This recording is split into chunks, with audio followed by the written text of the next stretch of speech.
धनेश संचेती साहेब नमस्कार. नमस्कार.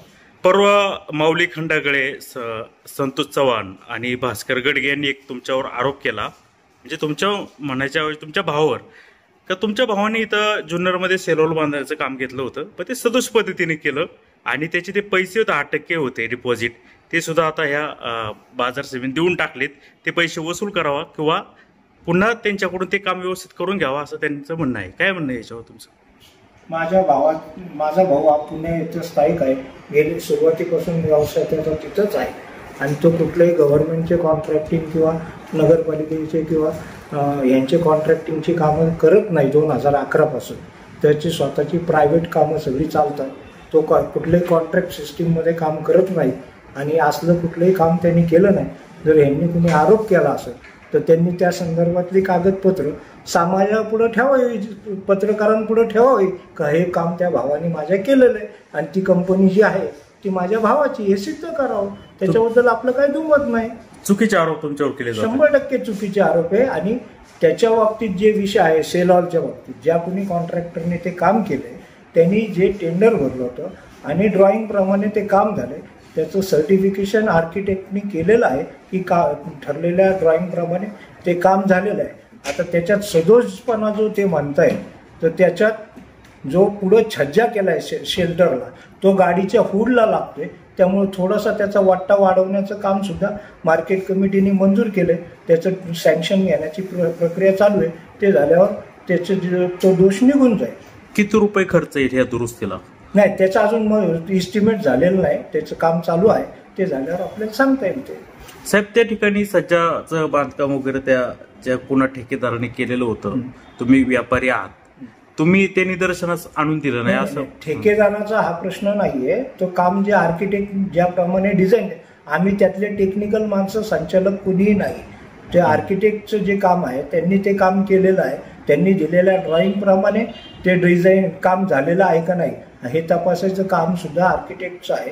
त्यांनी तपासल्यावरच त्याचं सर्टिफिकेट मिळालंच मार्केट कमिटी कुठलंही पेमेंट देत असते.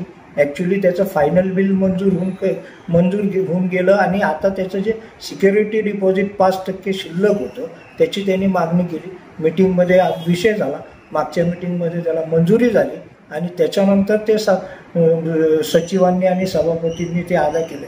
आता कालच्या मीटिंगमध्ये त्याला विरोध करणं हे चुकीची गोष्ट आहे. म्हणजे ज्यावेळेस विषय येतो मीटिंगमध्ये त्यावेळेस त्याच्यावर काही बोलायचं नाही आणि नंतर त्याच्यावर प्रतिक्रिया देणं हे काही योग्य नाही. परवाच्या मीटिंगमध्ये याबाबत ठराव झाला होता आणि त्यामध्ये संचालकाचं त्यांचं असं म्हणणं आहे की त्या ठरावाला आम्ही विरोध केला होता, परंतु सभापतींनी किंवा संख्याबळाच्या आधारे ते नाही. हा विषय जो अर्ज त्यांचा होता त्या कंपनीचा, तो मागच्या मीटिंगमध्ये होता.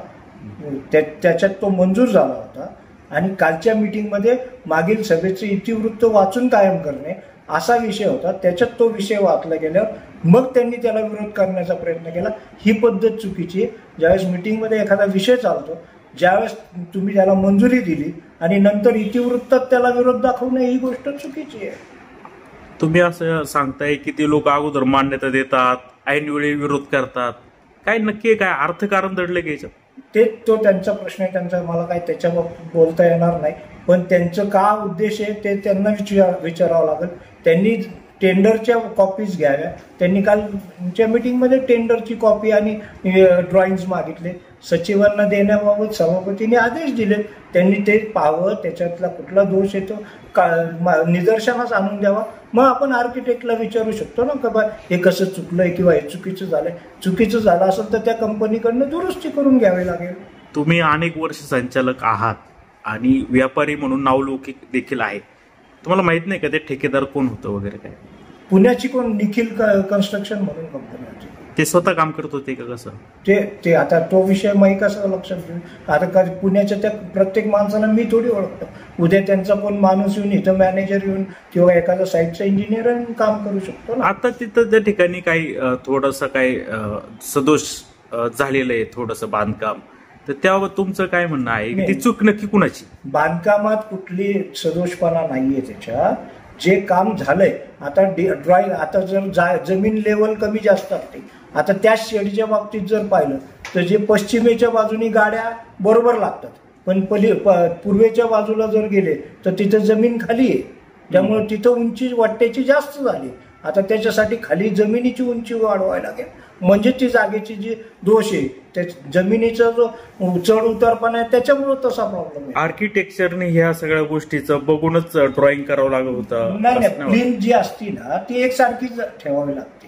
आता जमिनीची लेवल खालीवर असेल तर आपल्याला जमिनीत भरावा करून तो दोष दुरुस्त करावा लागेल. थोडक्यात त्या बांधकामाशी तुमच्या भावाचा कोणताही संबंध काही संबंध नाही, काही एक संबंध नाही. विरोधक केलेले आरोप हे अतिशय चुकीचे आणि खोटारडे आहे. धन्यवाद सर.